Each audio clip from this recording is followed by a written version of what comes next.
Welcome, welcome. Good morning, good evening, good night. Welcome back to Empathetic Educators. I'm your host, Naomi Toland, and I'm so excited to have Karl Pupe on the show today. So excited to get you started and having everyone come into the chat too. So let's begin.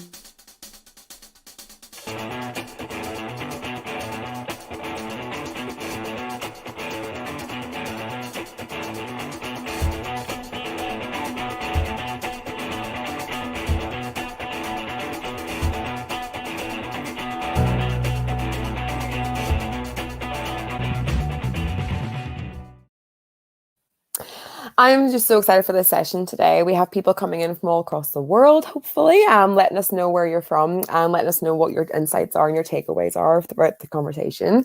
It's actually my evening, so I've just had my Saturday. So I hope you're all enjoying yourself, whatever you're doing throughout the weekend. And so we've just finished season 4. We're moving on to season 5 of Empathetic Educators. Can't believe it. We've done growth and relationships with George Couros. We've done accountability and challenge with Richard Gerver. We've done systems with Barbara Oakley, and now we're moving on to perspectives with Karl Pupe himself. So I'm really excited to be looking at his book and venturing into all those different things. So we're going to start off with this conversation, and let's bring Karl onto the show. You're here. I am here. Can everybody hear me? Live and direct. We're here. Yep, perfect. Awesome. We can hear you. It's the worst feeling in the world. You know when you're talking, you're like, oh yeah. And then you're just like, like your mic's off. And like, oh, yeah. God. So I always do that. Am I here? Can you hear me? So yes, good. Thank you. Thank you, Naomi. I really appreciate this. It's an absolute honor and it's an absolute pleasure. So hello, everybody. So great to have you on the show. We were just talking about before you came on. I can't believe it's been just over a year already that we've been having this conversation with each other. I know, right? And it's we've already been talking to each other on Twitter on conversations about all different things, and now we finally got you on the show to actually talk about your book and everything too. So yeah, let people know all about you and what you're about, and a little bit more. Fantastic. My name, as Naomi rightly said, is Karl Pupe. It's French. People call me all sorts of things. But anyway, my name is Karl Pupe. I am a teacher, I'm a lecturer, and I'm an author. I wrote a book called The Action Hero Teacher, Classroom Management Made Simple in 2019. All about behavior management. I'm a former NEETs coordinator, so I work with a lot of vulnerable young people in inner city London. And Arsenal fan. Unfortunately, Arsenal are not doing very well. So I take my beatings there. So I'm all those things. So yes, that's what I do, and that's who I am.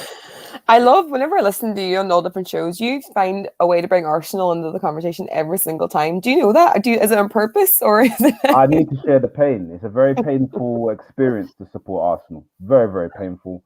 So I need to share it around with as many people as I humanly can. That's why I probably do it. Making those connections, love it. So if you are joining the conversation online, just let us know where you are in the world, and let us know what your takeaways as we're coming along too. So it's just really good to have you on the show, Karl, because I think what I've loved is throughout our conversations, either online while talking or online physically while chatting. I think we've got a really big connection and really big passion towards relationships and the learners that we have in front of us. And I think for me, I really relate to your background because I started in London for my first 3 years of teaching, and just that connection piece. So I'm really excited to go a bit deeper into that today and talk about what that looks like for us too. So we're going to start off the first question, and I'll put a little visual up because if you haven't read his book, I'm not just saying this, I really did enjoy reading your book, Action Hero Teacher, because it's got really great takeaways, but it also is really fun, but it deals with quite tricky, quite challenging conversations, but in a fun way, and you can really hear your voice coming through. So if you haven't read it or you haven't got it, then we're going to hear more about that today. So the first thing we're going to be looking at is your Trust Mountain, and it's all about the engaged, positive, compliant, disruptive, all different types of learners that we have in our classroom throughout the thing. And I really like this quote of, you must understand your students' behaviors and needs are very closely related. So the needs of them are actually really related to the behavior. And the question that I would just like you to go through to begin with is, please walk us through the different stages of the Trust Mountain and give us some examples of what that looks like. Yeah. Absolutely. Thank you for that. So this is a theory I came up with, Trust Mountain, and it's based very much on Maslow's hierarchy of needs. I'm sure for most educators, that's like teaching 101, right? Where basically Maslow's hierarchy of needs was basically saying there's a pyramid of needs and you have to satisfy the lower levels before you can start climbing up. So, for example, right at the bottom, I believe, is like physical, physiological needs, i.e., you're in a safe place, food and water, warm. Because if you can't satisfy that, you can't go into like the whole self-actualization piece. And I always say it like this: if I'm locked in a room and there's £1 million on the desk and there's an 8 foot Siberian tiger, I'm not thinking about a Ferrari. I'm thinking about I don't want to be someone's dinner. I need to run away. So that need at the moment of being safe is has to be satisfied first. Once the tiger's gone, then I can go and to Las Vegas and do what I need to do.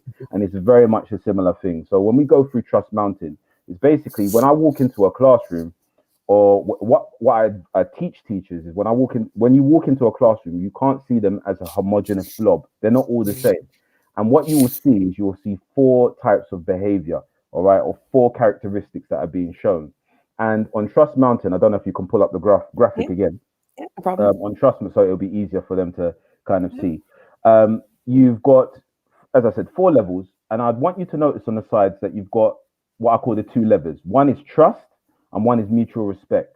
And basically, the lowest levels are the most disruptive levels, and I'll go through that very briefly in a second. But what I want you to understand is the more that you can gain their trust, you can gain, build a rapport with your students, and you have that mutual respect. What you will find naturally is that they'll start to climb up those levels of the mountain. So let's go through them. So level 1, which is the lowest level, is what I call disruptive. Okay, that is like the hurt locker. It's the dark night of the soul. It's what every teacher doesn't want to see. This is like Dangerous Minds with Michelle Pfeiffer. You don't want to see it. Okay, it's hard. All right.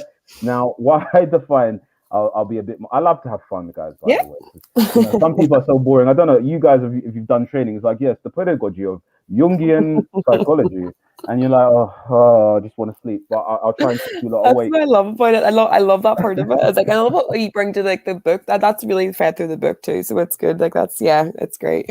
I try my best. So disruptive. So how I define that is where learning basically has to stop because you're dealing with this behavior. And the key sign of disruptive behavior is aggression or complete disengagement. So this is where you might have what I call a flashpoint situation, where a particular child might be, shouting, swearing, throwing chairs, bothering other people, not listening to you, just disrupting the class. And you have to stop actively teaching to deal with this student. That's the red zone. It's not a nice zone. All right.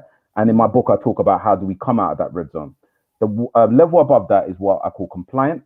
And it's what, it says exactly what it says on the tin. What that basically means, this is the home of like the classroom jokers, minor disruptions, the toe tapping, the pen tapping, doodling, poking people. The difference between a compliant and a disruptive student is that a compliant will basically listen to what you have to say, but you have to micromanage them basically. So this is where I call the students, can you?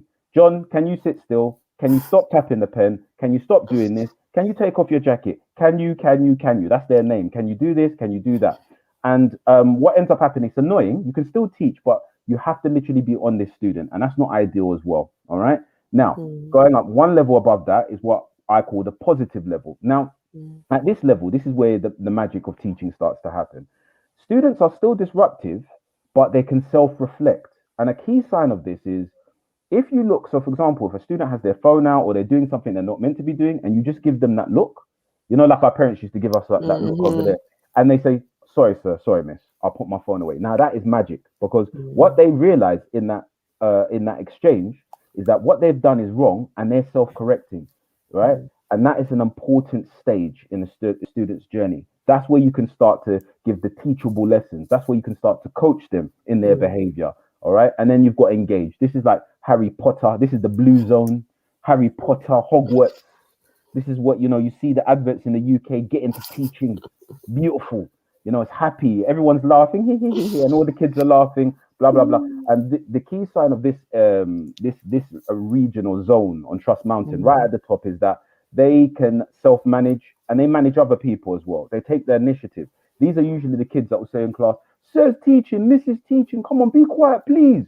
I want to learn. Yeah, that is an engaged child. When a child is telling other children not to do, of course, that could be disruptive in itself. But what I'm saying, that's a positive sign, right? They've keyed into you. And what I teach students is, not students, I teach teachers, is that, look, I wish I could give you a magic bullet. Now, some books are like, improve the behavior within 1 hour. No. In my experience, it don't work. I always try and keep it 100% real with you.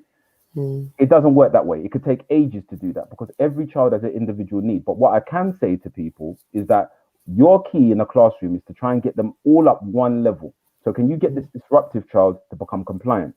Can you get the compliant child to become positive? Can you get the positive child to become engaged? If you can do that, then your class is going to be 50 to 75% better.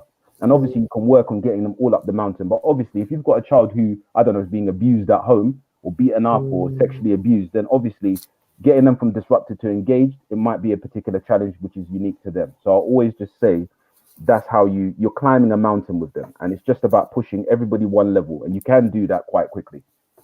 That's what it is. I love it. I think it's such a great way. And I think for teachers, I didn't know about this in my first year, and I think it would have definitely helped me to actually like have those little tiny steps. Like you say, you want it all to be blue skies the way that they paint it in like UK TV, but I don't think any of my classes ever go that way. Never mind, like tell me where that class is. I will quit my job right now and I'll go and teach that class. I have not, and I've taught from upper middle class all the way down to inner city. It's all the same. You'll always see that, even in pupil alternative education, which I used to work in. You're always going to see that. So that's what it is. And I think but it is like that kind of like, how can you get them in different spaces? But I think what I like about it, the two sides is trust and mutual respect. And like, that's what I love about like the idea of it is like, you're meeting the learners where they're at, and you're meeting the learners what their needs are. So then they get that trust and respect because you're meeting them for what they are. And I think like, that's why I've learned, like you say, the disruptive learners, the more they learn to trust you, but they've got reasons why they might not be trusted in the first place. Like a lot of the learners who are disruptive have a lot of other things going on at home for them, a lot of different things going on in school for them. And so could you maybe share, because I know that you have, like you just said, you've had a pupil referral units, you've been working in like quite challenging areas. Where have you seen some success where you have been working with disruptive learners maybe, and then moving into like the different areas? Absolutely. So in fact, I didn't go into teaching the traditional way. So in the UK, the traditional pathway is you do something called a PGCE, which is, I always forget, postgraduate certificate in education, I think. That's the one. That's the one. That's how you can tell I haven't done it. I started well, I've got my teaching qualifications, but I went through what we call the adult learning way, or the alternative way. So I got something called a DETLS, and I got a QTLS, which has got parity with a QTS. So I'm a qualified teacher. Don't worry, I'm not just this YouTube guy telling you rubbish. But basically, I started off as a youth worker. I fell into teaching, and luckily my manager was like, you know what, I think you should try and do this, because I was leading small groups, and that's how I kind of climbed up the ladder. But my success, where a lot of my experience came from, is I worked with people called NEETs, or young people called NEETs, which are not in employment, education, or training. These guys were usually kicked out of two mainstream institutions. So in the UK, mainstream school, if they do things like, I don't know, be violent or, stab someone or smoke drugs, they get thrown out of mainstream education. They get put in something called alternative provision or pupil referral unit. And basically it's to deal with very vulnerable young people. So the young people I used to deal with had something called SEMH, which is a social, emotional, and mental health needs. In old money, that was called EBD, emotional behavioral difficulties.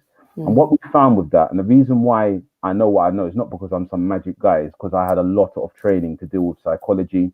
And a lot of these young people had something called ACEs, which is adverse childhood experiences.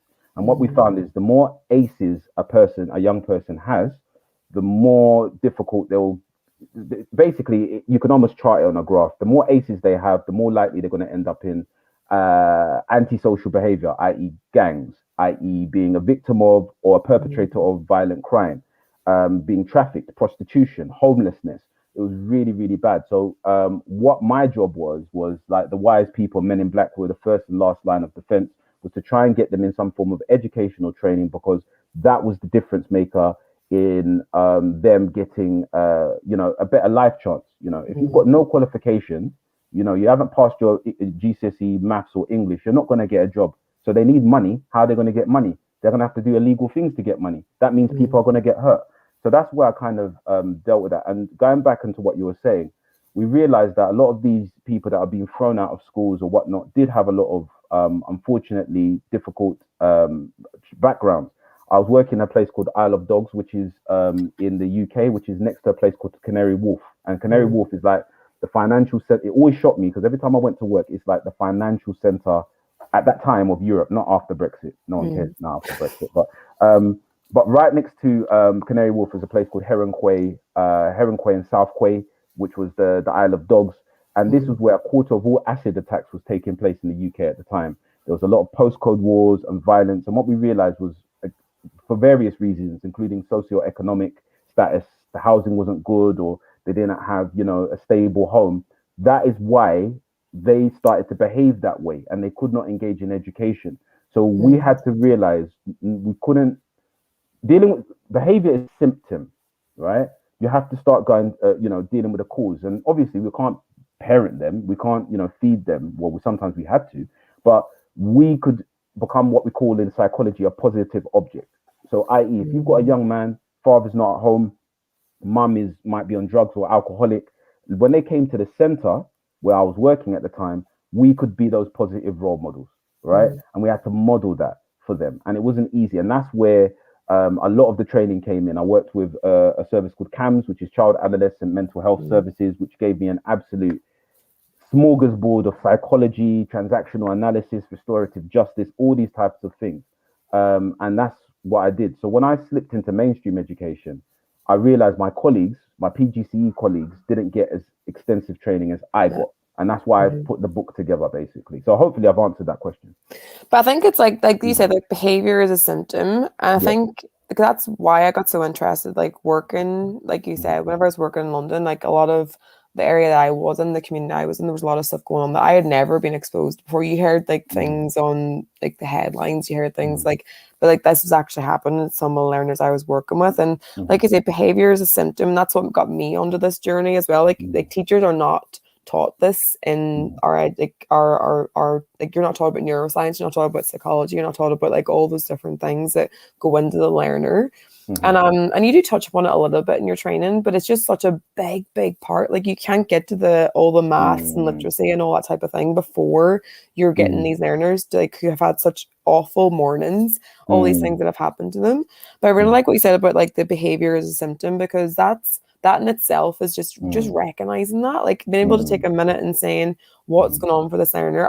It's not me that they're like throwing the chair at. What's going on for like the person before they come there. And I think that's like that idea of like positive object as well. Like it is, because I think it's not about, like you say, it's not a magic bullet, because like we could say right now, okay, you could do this to stop someone throwing a chair, or you could just stop someone throwing a table. But actually, like there's no correct answer to that. It's actually just like taking a step back and understanding like the space of what's actually going on. So it's tricky. It's tricky. So tricky. But I think go on, sorry. No, go ahead. What I always say when I do trainings, because now I'm a consultant as well, so I go into schools, I do trainings. I always say, if you're going to remember anything I say, because I give a lot of information, I say this: no one cares how much you know until they know how much you care. And that's from Eleanor Roosevelt, all right, who's the former first lady, I think. FDR, yeah, that's the one. And the reason why I say that is that we put a lot of emphasis on like Bloom's taxonomy and accessing learning, but I always say Maslow before Bloom's, right?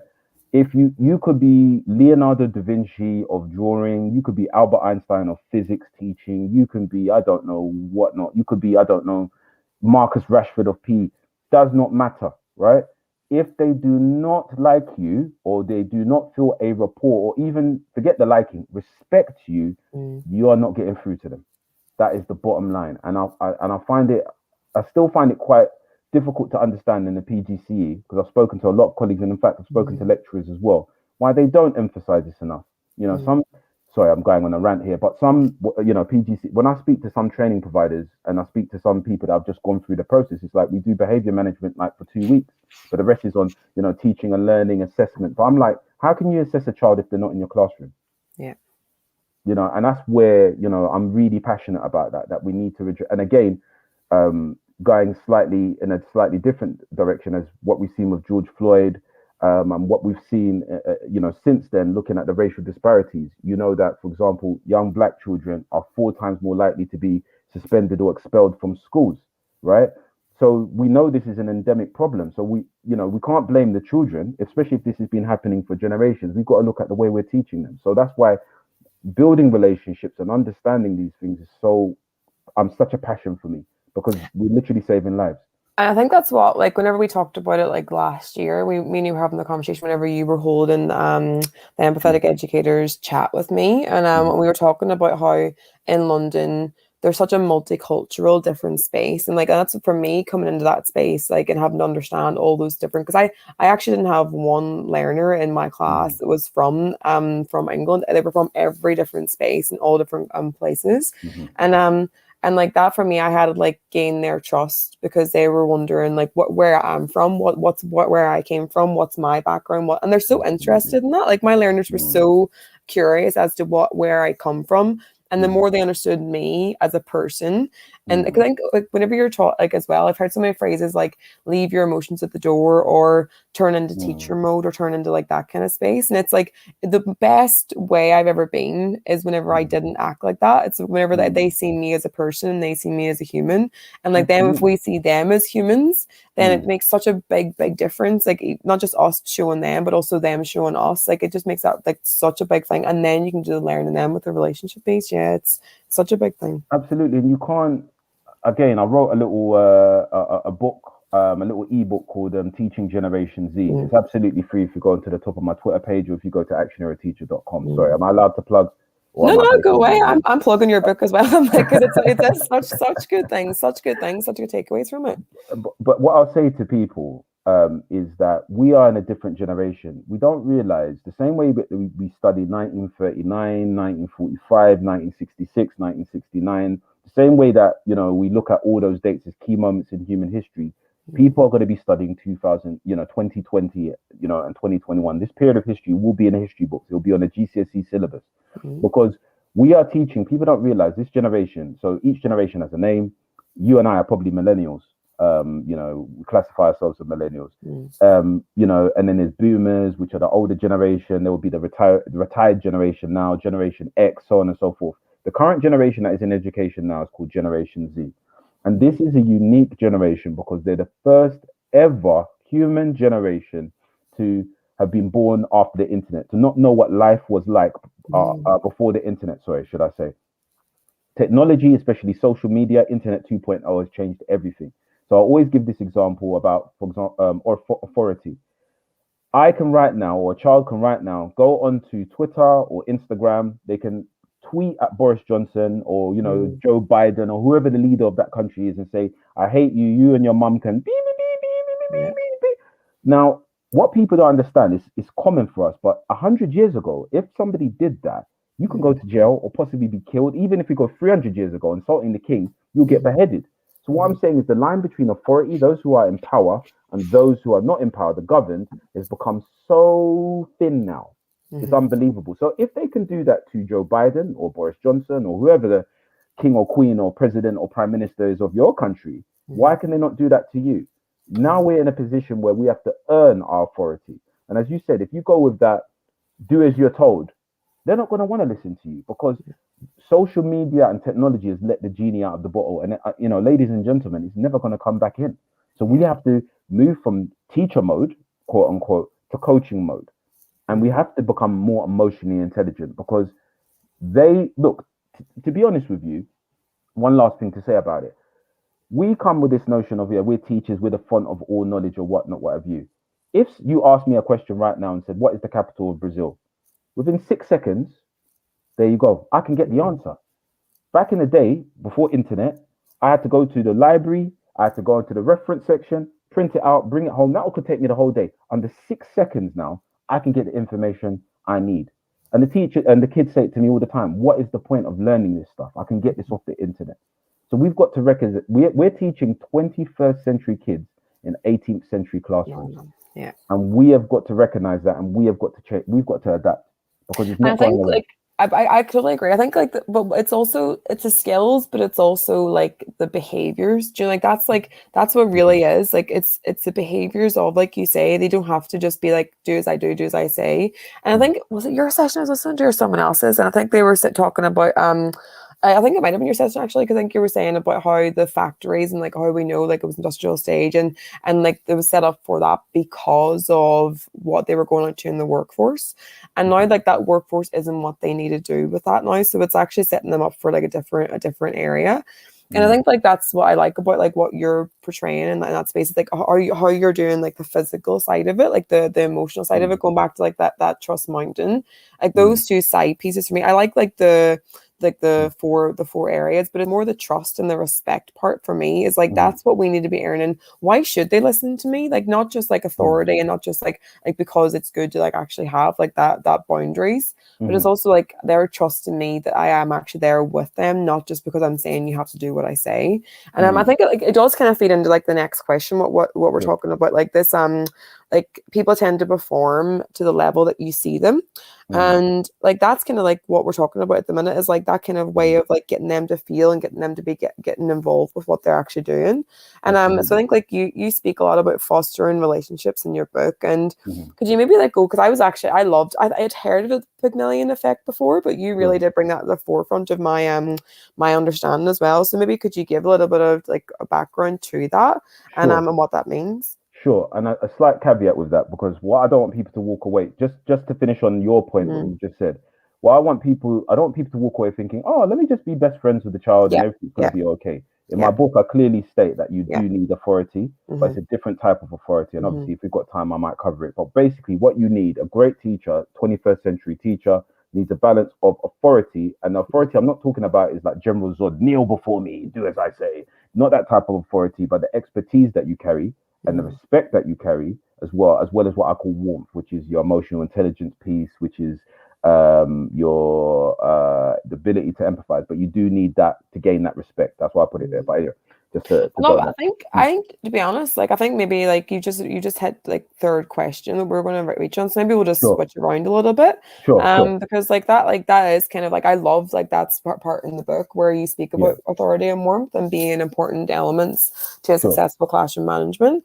And I think that's what like can you tell me more about like the three areas of the student triangle? Because like we'll just skip towards this question because I think it's a nice segue into like that space. So sorry for remixing your show. No, not. Well, I wouldn't. Like I wouldn't. I was like, remix. what's Carl going to do whenever he comes on the show? How is he going to spice things up today? I wouldn't expect anything different, so it's fine. Well, the Puff Daddy remix. Don't worry, we invented the remix. All right. So yes, okay. So we can talk about this. So let's break it down. So in the book, there's a whole section where I look at all the educational theories and then I go into the practical stuff. So I love this that you've taken out the theory. So let's break it down. Student triangle. Now, when I was learning about what to teach, basically, I had to realize, and in fact, this came from one of my mentors, is that when you deal with a child, what you've got to realize is that you're not seeing the whole child, right? In the sense of the child is bringing things in from the outside environment. Sorry, could we just get back to that slide? Yeah. It'll make it easier to. Thank you. So what you've got to understand is there's three major parts of basically what forms a child's experience in education.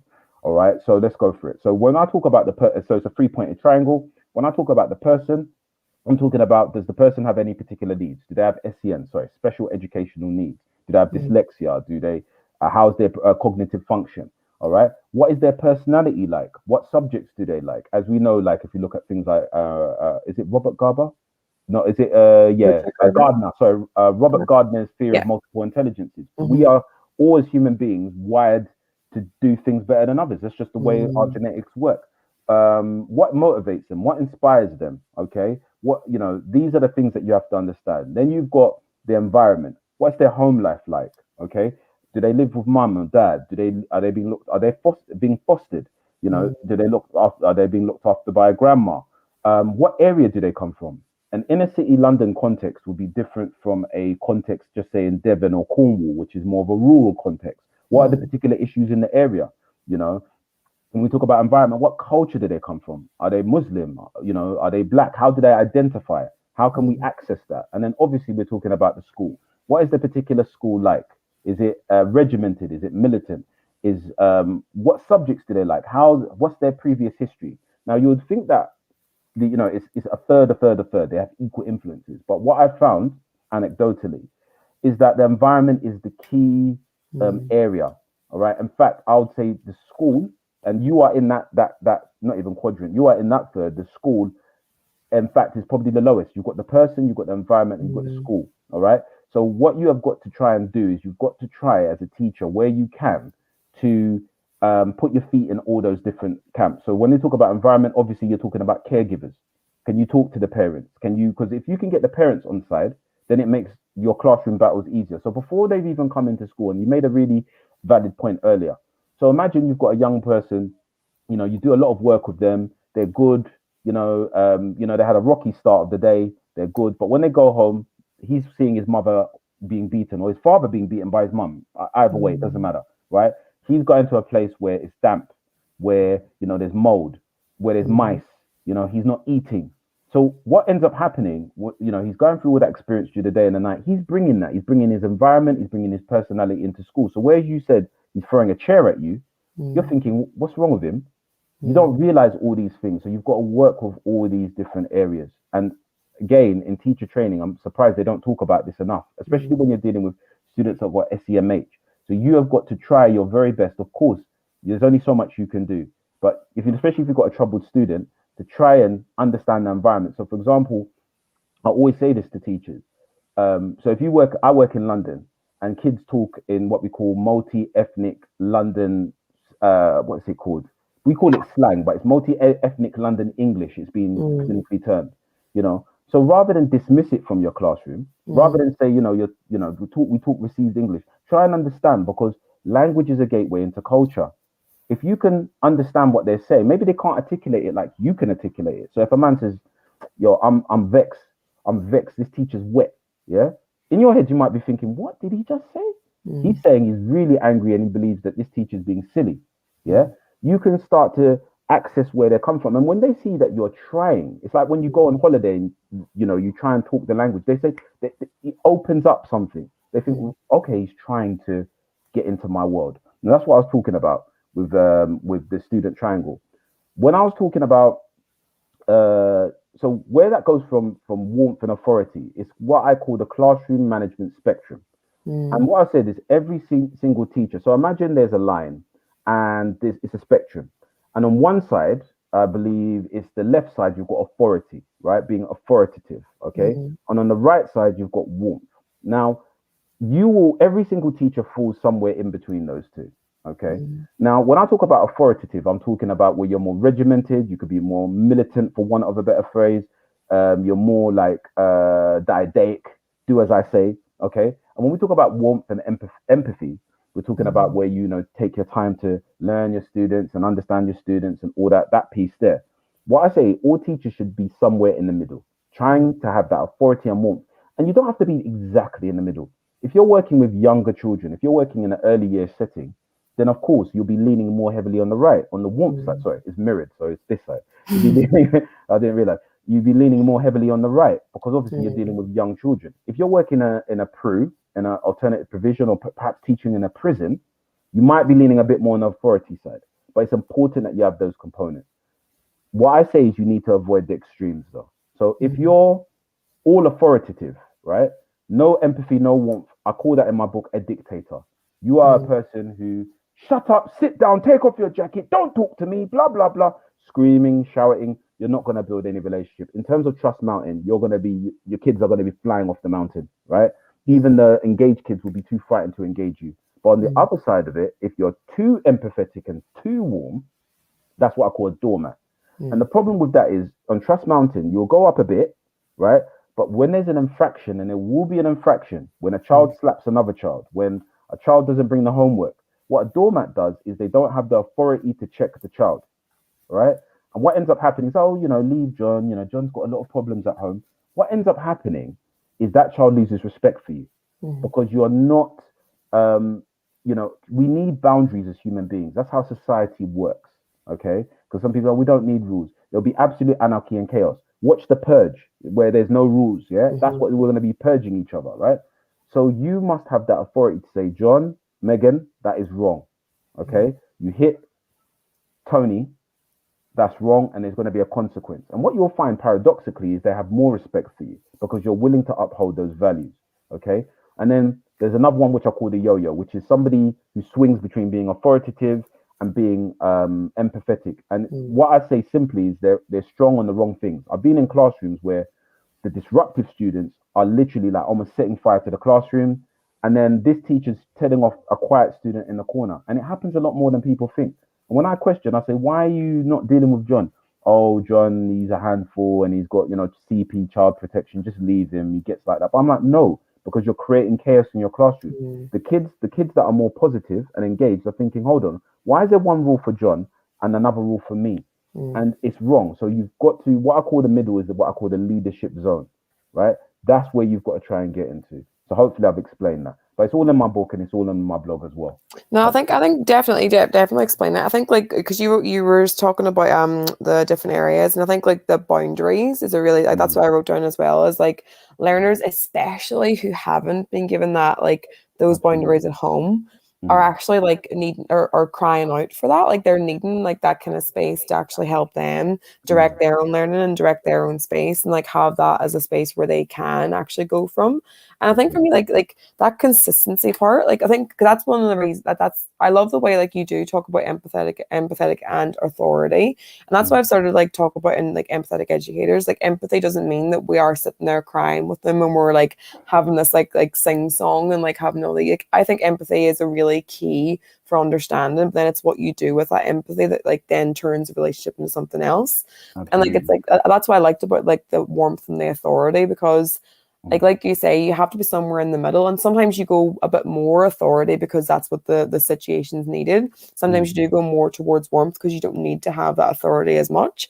And I think that's what like that consistency is so important. Like even if you're going to be a little bit more towards empathy, being consistent with that, not just going straight up to the authority and straight down to like the thing. It's like what you're giving to them, so then they can know the boundaries of what they're working with too. I'll give you a quick example. So there's a young man, obviously I won't use his real name, that we just discovered his father passed away, all right, in the school. So he's year 11 at the moment. Let's just call him John, okay? Now, he's always been what I call more of a compliant student, all right? So he's always been a classroom clown, lovable rogue, but his behavior took a dip, right? So when we spoke to the year team, we discovered this. So obviously when he's kicking off, he had a fight, whereas if we did not know that, what happened, we might have been like, John, what you did, you're going to get suspended, blah, blah, blah. Whereas we could have, we handled it in a different way. So the year team were fantastic, saying, look, whenever there's an infraction or something that's happened, send him straight to the year office. Now, it doesn't mean he didn't pay the consequences. So he had a fight, he still got suspended, but the way that they handled it and dealt with it was different. And obviously now he's getting therapy in the school as well. But you see that piece of information and knowing the background changes the whole exchange. So it's not like he's not being punished or he's getting away with it, but we can give him the help that he needs, and he clearly needs help. Before your major exams, your dad passes away. It's a different context and a different understanding, and that's what we're talking about. It's not saying, as you said, singing Kumbaya with them. It's being able to handle it in the correct way. I think like what I like about like I was actually talking to someone on Twitter, and like Debbie, who's the person who's in our space at the minute, and she was tweeting, and someone put onto the thing, punishment and consequences are not synonyms, and I love that. Like I think that's a very, very concise thing to say about actually what we're talking about at the minute. Sometimes we can say, oh, they need punished.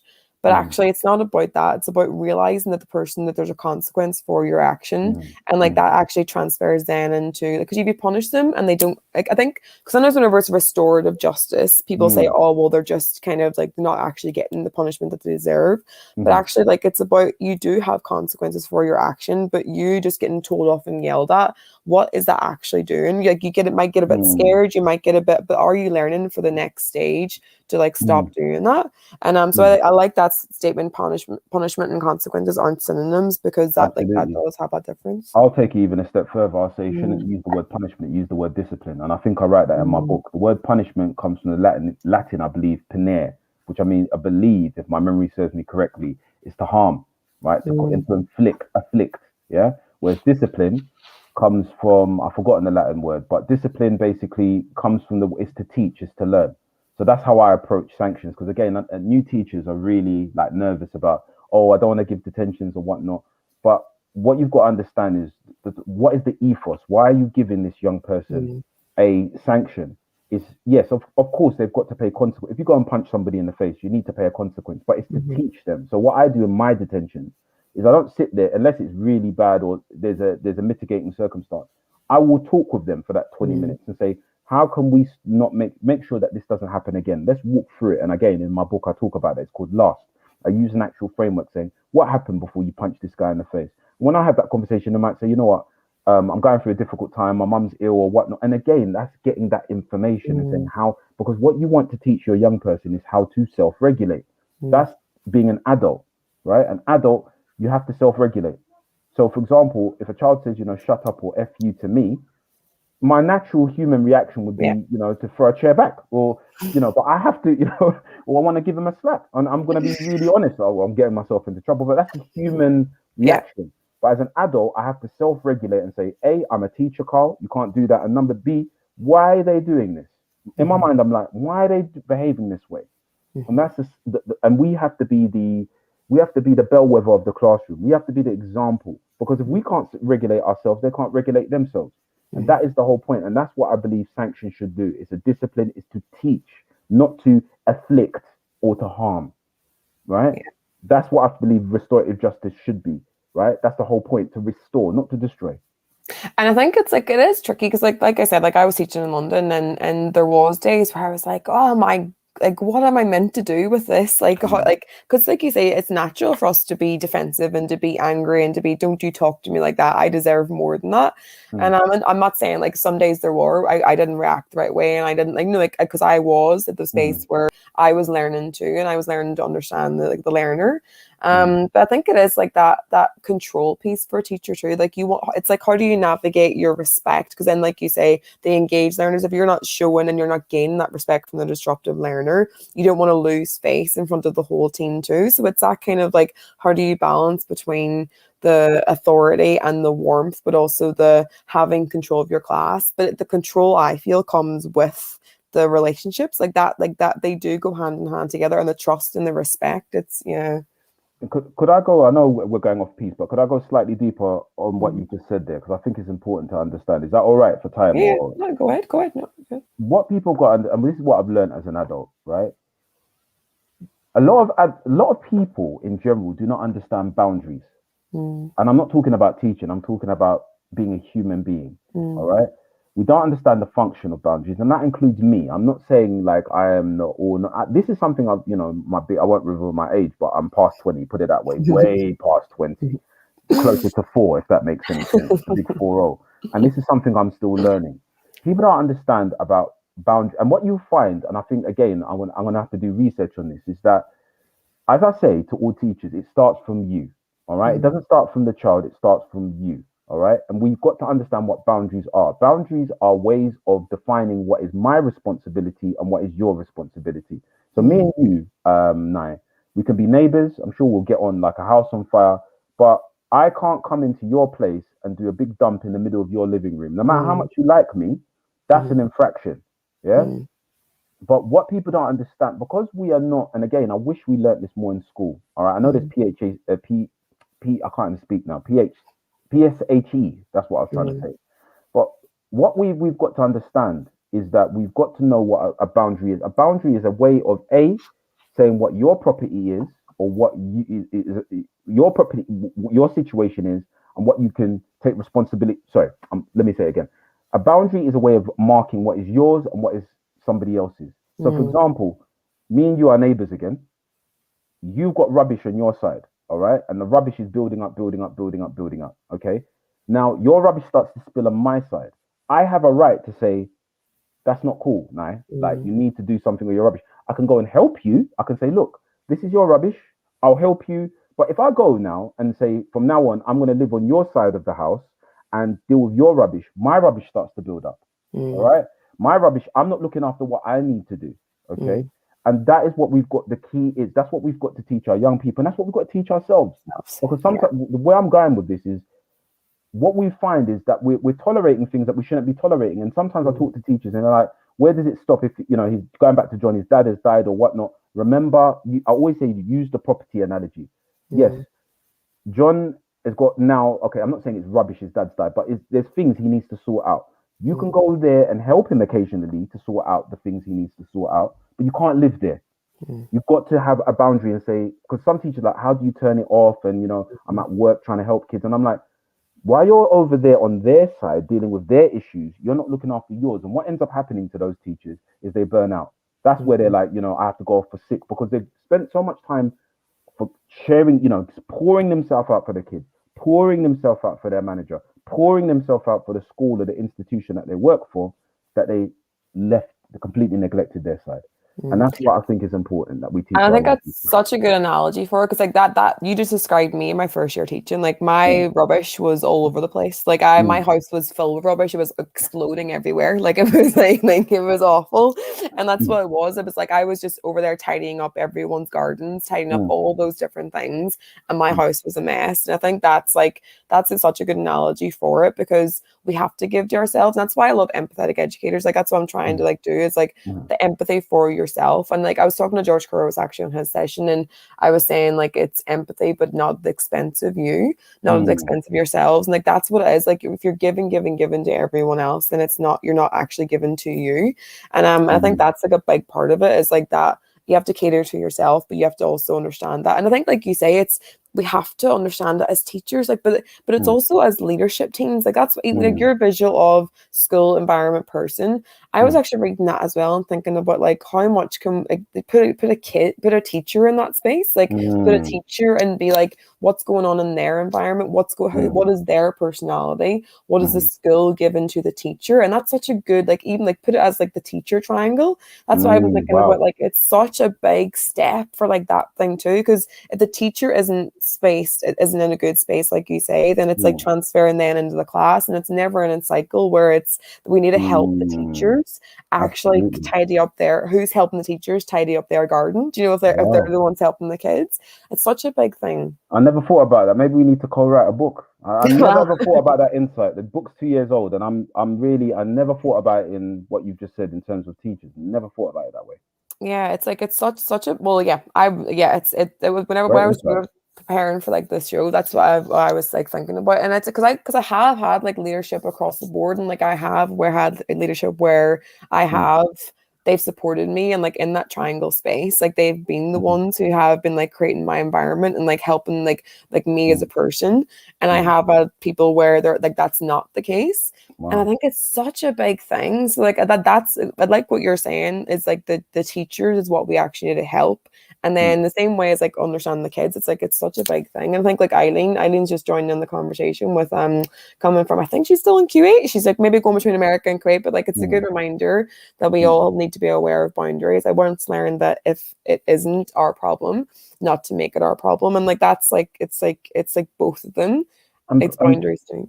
And again, boundaries, this is what I had to learn. And this is, again, at my big age. This is what I had to learn. Having a boundary or putting up a boundary doesn't mean that you're a cruel person. It doesn't, because almost you feel like putting up a boundary is like you're being a really mean person or awful person. No, it's just defining what is yours and defining what somebody else's is. And again, I think, anecdotally, I think a lot of teachers are, again, I'm going to be really controversial, but come on, this is me. I wouldn't, I wouldn't be talking in third person. I'm sound crazy, but I think anecdotally looking, I think teachers are very caring at people. To get in the job, you have to be a very caring person.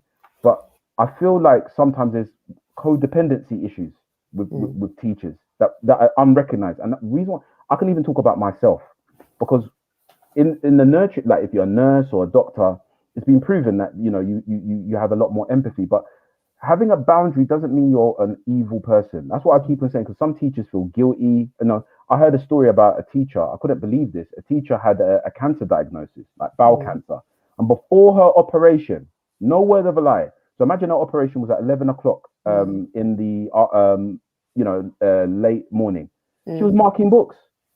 She was saying to, I need to mark these books because I'm like, you have got, cancer. You know what I mean? You need to reserve this. No, but the kids, I'm letting down the kids. I'm like, no.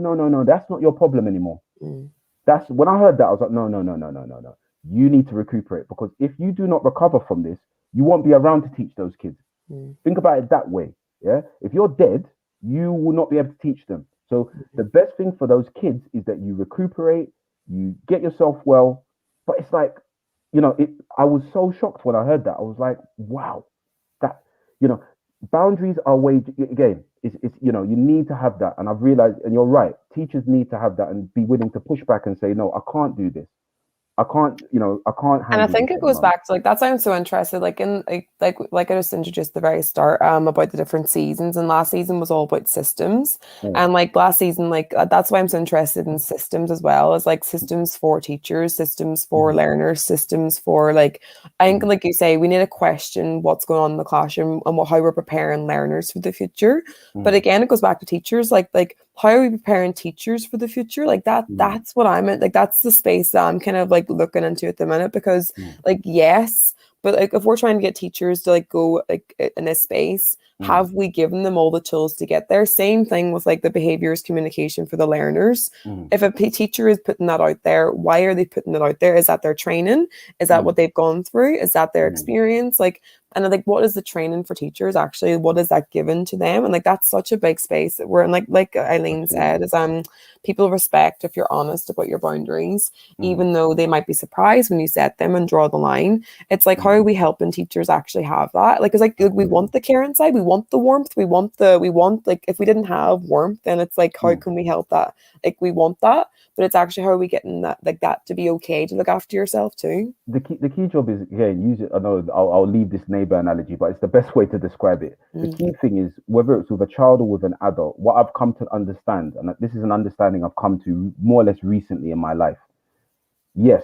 So going back to that rubbish thing, there's rubbish. I can sit with you and say, Naomi, what's going on? Maybe you're a hoarder. I'm not saying you are a hoarder in real life. I'm not accusing you of anything, Kind of but yeah, I have to but understand. Or maybe, okay, you don't know when the delivery and not delivery, when the rubbish yeah.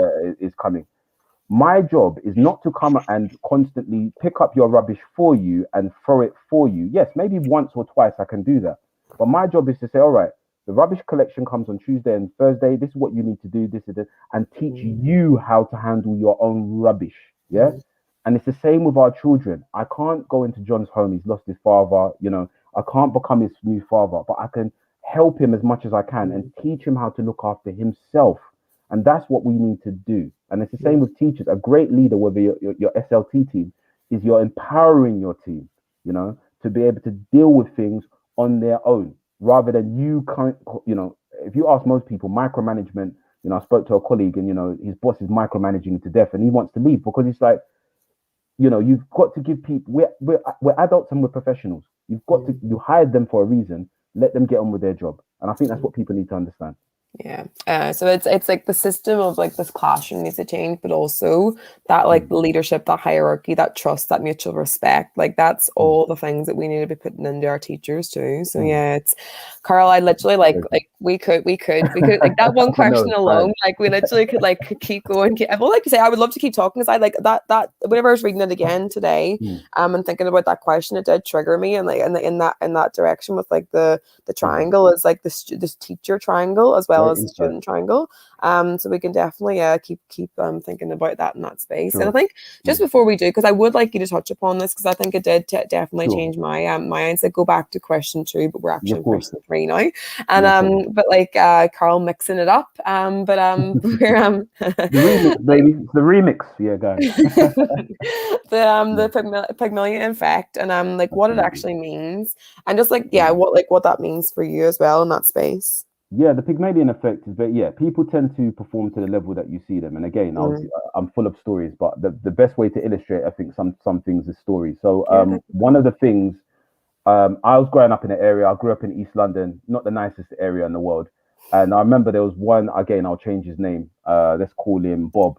I grew up with a boy called Bob, and he didn't really have a nice home situation. His mum, Mm. we found out later, his mum was on drugs, and Mm. his home situation was very volatile. And I remember literally playing with him, and his mum would call his name, Bob, Bob, where are you, Bob? And like beat the living daylights out of him. But what I Mm. always, the image me and my friends always remember is she used to constantly say, you're a monster, you're evil. I wish I never had you. She would really berate him in the street. And he was just a kid. We're talking like 6, 7 years of age. What we found out later, Bob ended up going to jail for like aggravated assault, burglary. And what was interesting, because my friend told me, I moved out of the East London a long time, but he told me on the phone that the mum was crying. And the mum was saying, I don't understand. And the judge was saying, you're a callous human being and, you have to be put away for a long time. And the mum said, I don't understand why you became like this. And this is a negative version of the Pygmalion effect. You told Bob he's a monster. You told Bob that he's an animal. You told him that he's evil. And look what he ended up becoming. You spoke that. It's self-fulfilling prophecy.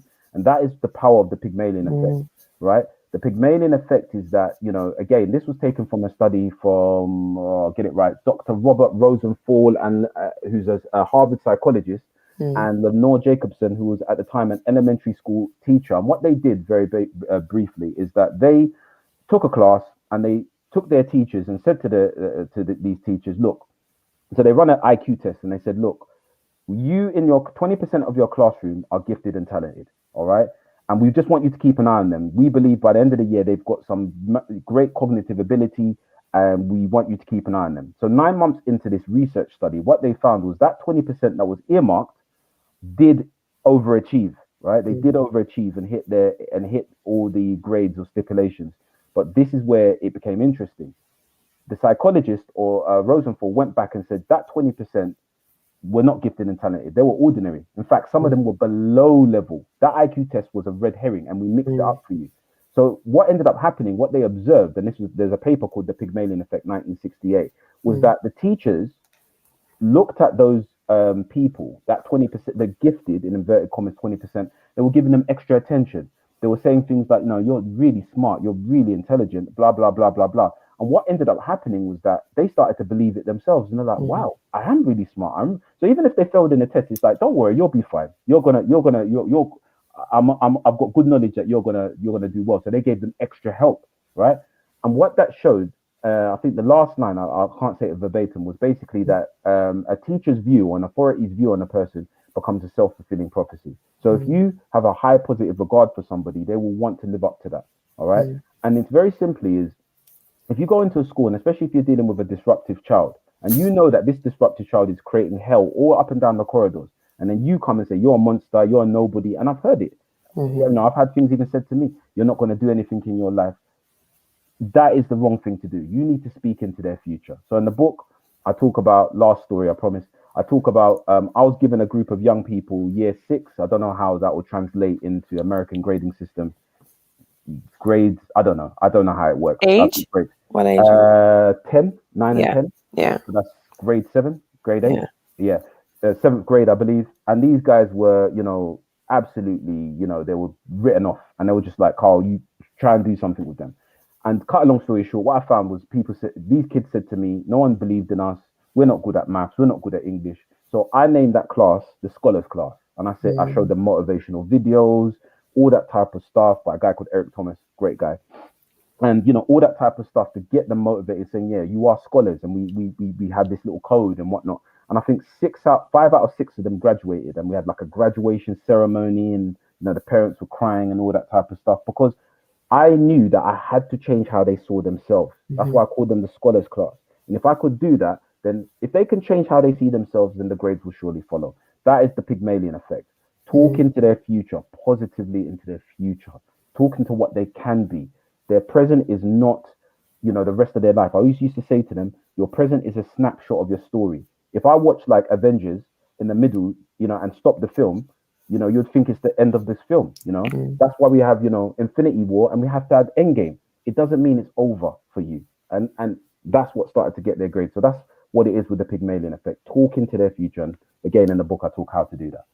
I love it. No, but you have shared like that takeaway of like those that like the words that you use, like that's like it's such a part, and that's why I wanted you to share it, because like it's such a powerful thing, and I think it like kind of covers exactly what we talked about today, is like the understanding of just disruptive and compliant and all those 4 stages, and then the idea of like warmth and authority, but like that actual takeaway of being able to speak to them with warmth but with authority, and actually get them to understand it's them, because you're not like the Pygmalion effect doesn't show show that the children didn't do the work. It's just showing that we are there to support them, and we are there to give them the mindset, and then they put the work in because they're trying to live up to the idea of what we're putting there for them. And that's why I like, that's what I love about it as well. And I think I like, could you tell, because I heard you telling a story as well, which I loved. Because you love a good story, don't you? You love a good story. I love it. But like, I think like that, the story that you told about how there was a learner, like there was a group of boys, I think it was older boys, and one of the gangs, the boy got, one of their friends got killed, and then how they responded and how you responded to them. Could you tell that? Because like that's such a powerful thing, just to weaken at the end of the thing too. Sure. So it was really interesting. This was like, I think my first or second day as a NEETS coordinator. So as I said, I got my teacher qualification, went straight in. So I had my lesson plan, like, so I'm sure all teachers, whether it's America, you have a lesson plan, you've got things that you got to do. So when I went into the center, I'll never forget, I had the course director and an MD come running, sprinting towards me. And I was like, what's happening? Like, what's going on? So they gave me the scenario. They said, look, a young man was killed in East London in a place called Plaistow, which is near Stratford. And it was these guys' friends, basically. He was murdered because, and the young man, you know, he wasn't even gang affiliated, but he was, because he was seen with them, the enemies from the other areas, like, oh, that's John, let's get him. And he was stabbed and killed on his doorstep. So we were informed, like, by the police, because the concern was these guys are going to go and retaliate, right? So they're saying that basically they're trying to find the guy. So, you know, people know, but they don't want to say, but we're trying to find the guy before these guys find the guy. So I walked into the room and I knew in my head, I was like, my lesson plan's gone. They're not going to listen. So I walked in the room. There was about 10 guys in that room. And, you know, I could see they were distressed. You know, they had their hoods over their eyes. They didn't want to cry. They were crying. I could see that, but they didn't want to show they're crying. And I not sat there, but I stood there and I was like, what the hell am I going to do? So I you know, my MD was like, you got to keep them here. And I was like, oh my gosh, how am I going to do this? So I started to try and talk to them. And one of the guys, I'll never forget, he was like, just move out of the way. Move out of the way. We're going to go and find this guy. Move out of the way. We know what. I was like, okay, all right, I understand. He goes, no, you don't understand. Sorry, I was almost going to say his real name. James, you know, James wasn't even affiliated in any gang, blah, blah, blah. We're going to have to go and deal with that guy. We're going to have to deal with that guy. You can't stop me. And I said, you know what? I can't stop you. I can't stop you. But I don't know what came over me. I just felt calm. And I was like, okay, try and walk in their shoes. I said, okay, you go and find that guy. You go and kill that guy. Is that going to bring James back? Is James going to come back to life if you kill that guy? Silence. No, but he wasn't like that. And I go, okay, do you think James, you said, okay, you told me just now that James wasn't in a gang or whatnot. And because they started telling me all stories about James was going to be a lawyer and all this type of stuff. And I said, do you think James would want you to go and kill that guy? Is that what James would have wanted? Is that what his mum would have wanted? I don't think they would have wanted that. All right. The best way to honor James, because they started saying, you know, James, and then more, and they started to cry and say, you know, his mum, that was his mum's only child. And they started to say things like, you know what, because we're talking about what's the best way to honor James. You know, I'll always look after his mum. So where I was in the center, there was like a music studio. So I said to my MD, open the music studio, because these guys were all into rap and stuff. And I said, what I want you guys to do now is I want you to write a song.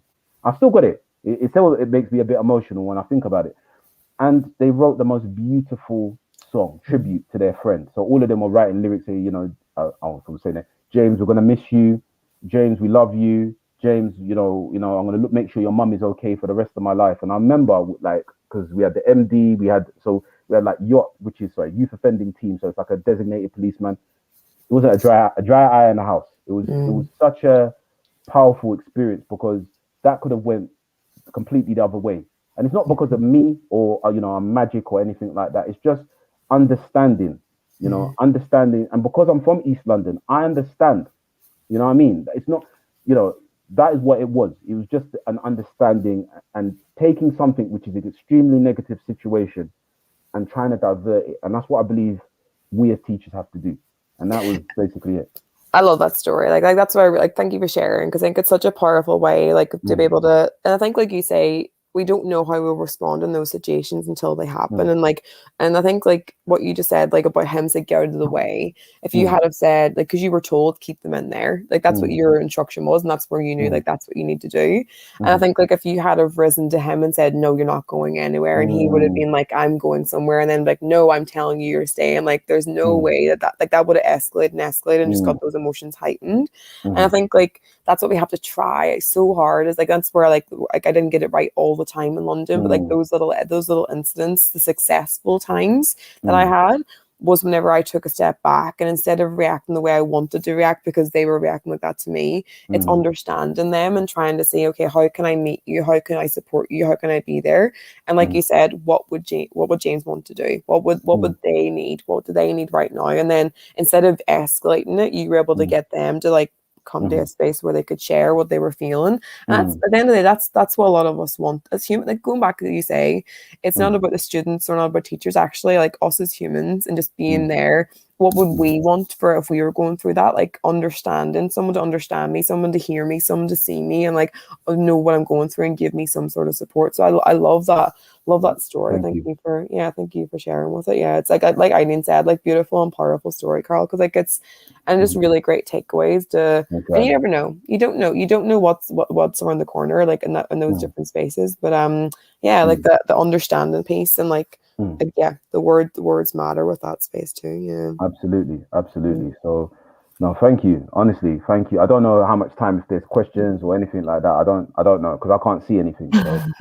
No, like it's just really nice, like to have like Eileen, because Eileen's coming in from Kuwait. She just said because she's between America and Kuwait. She's teaching. She got like, and she's all about belonging. Actually, some great work that she's doing, and that's what we're talking about. Like they felt belonging in that space, and they felt like they were able to like understand themselves too. Absolutely. So yeah, great takeaways. And one last thing, sorry, on that, looking at what's going on, I don't know if you're familiar what's going on in the UK. Well, I'm sure you are.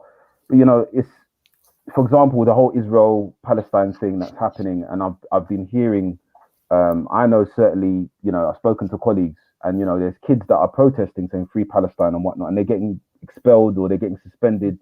And, again, I'm not SLT, so I can't really, comment. But I just say to myself, is this the right way to deal with them? So they, is this the right, or how about we can engage in a dialogue rather than saying, what is wrong? Because they say, no, we don't want any political stuff in our school. But I say, what you're doing there, you're making it worse because now they're going to have a more of a fixed idea, and they'll be more open to things that might not be nice in terms of, the ideals. Why can we not bring these conversations in? So even with George Floyd, what my school did is we had a big assembly and where the head teacher was talking about it, where the head of years were talking, and we because we knew that it was such a, I don't want to say volatile, but it was such a tinderbox of, things that, and at the time, if we cast our minds back to this time last year, we didn't know what was going to happen. And we saw all the protests and whatnot, but it's about not trying to suppress, but to invite those conversations in. And modeling them like that, like that's what like modeling how, because like if we don't know how to do it, modeling it's okay not to know, like saying it's okay, and like it goes back to like that human piece again, showing them that we are navigating that as well, and especially whenever we don't know what the future is for education, don't know what we're looking for, actually learning together and actually having that space. So yeah, such great takeaways, Karl. Like literally, I could talk to you. I'm like so glad that you're on the show because like we've had lots and lots of chats as we're going along, and I think I knew we were going to have to like kind of keep it a little bit like bringing it back, but yeah, we could like such great takeaways for what we're doing too. So at the very end of the show, we've gone a bit deep and we've gone a bit heavy and we've gone a bit, but I think that's what I love about like what you are bringing to it. It's like that fun element in your book too is like that, like those jokes and having those, because we have to have these conversations, we have to, or else nothing's going to change. We don't do it for the money, do we? Exactly. We have to laugh at something or else we won't get it. But normally at the end of the show, I have the Global Light Unite, and so I decided, because you're from London, I decided to honor you and share my experience with London, and I put up some photographs of me across the little spaces. So we've gone to Madame Tussauds, we've gone to Big Ben, and like all across London. Are you naturally Olden? Are you naturally black-haired? Like have you got natural like dark? That was dyed. Dyed. That's dyed. Yeah. dyed hair. Yeah, I didn't mean to blow up your spot. I was actually like, who's this? Wow, it looks great though. It looks fantastic. Dyed dark hair. So so I've got all different spaces because obviously you're from London. But what's your favorite place in London whenever you've been going around? That is very, very, very, very interesting. I've got several, but I would say a couple of spaces. Brick Lane, East London. So if we're going towards like Whitechapel area, They've got the most, because I love me like some nice Indian food. Got the best restaurants down there, and also it's very big for fashion. You know, Brick Lane's always been, you know, big for fashion and trends and music and stuff like that. Carnaby Street, I'm a big on fashion and big on those type of things. So Central London, can't go wrong. There's lots of bars and stuff down there. But wherever there's a bit of, I don't want to say edge because it brings a whole thing, but I like things that are slightly edgy, for want of a better word, where, you know, you're seeing the latest trends. So, you know, you can go down to Brixton. You know, Brixton's really nice now. It's very different to how it was. Dalston, Hackney, Stratford, and Brick Lane. Yeah, those are my places. I love London. I'm an East Londoner, so got on my East London roots. That's right. East London. I love it. Love it. That's I was in Hackney as well teaching. So love Brick Lane. Love a good Indian from there. So it's so nice. So thank you for joining. Empathetic Educators. Such great takeaways. And like I said, that book is just so, and I put the link into the session as well, so people can go and have a little look at what you've been working on. And Eileen, great for having her join and from Q8 as well. So yeah. So can I do a quick plug before I go? Go ahead. Super quick. So please, if you like the conversation, head over. You can see my tag there, Action Hero Teach on Twitter. You know, I don't know why they don't allow me to have the ER, so I'm Action Hero Teach. Go to www.actionheroteacher.com. I've got my blog there, award-winning blog as well now, from September 2020, voted one of the most influential blogs in the UK. I didn't vote for it, but I'm happy I'll take that. I've got a free ebook, Teaching Generation Z. Again, go to my website. It's right at the top there, 32-page detailed book to talk about the changes. And yeah, that's it. Please come and talk to me on Twitter. Insta, I'm not big on really, but Twitter, come talk to me. So thank you for having me, Naomi, and I really enjoyed our chat. Such great conversations, yeah, and like Eileen said, thank you, both great discussion as well. So no, it's such great things, and yeah, I've put the link all in there, and you obviously, like you say, you're on Twitter, so people can go and find you on there too. So I'm really excited to be looking at your book going further with this season of Empathetic Educators season 5, and yeah, we'll have lots of people talking about our session too and the little takeaways as well. So really excited to go forward into this and keep learning together too, Karl. So thank you so much for coming on, and yeah, going forward. Bye team, and I hope you see you later. Have a nice evening. Take care, everybody.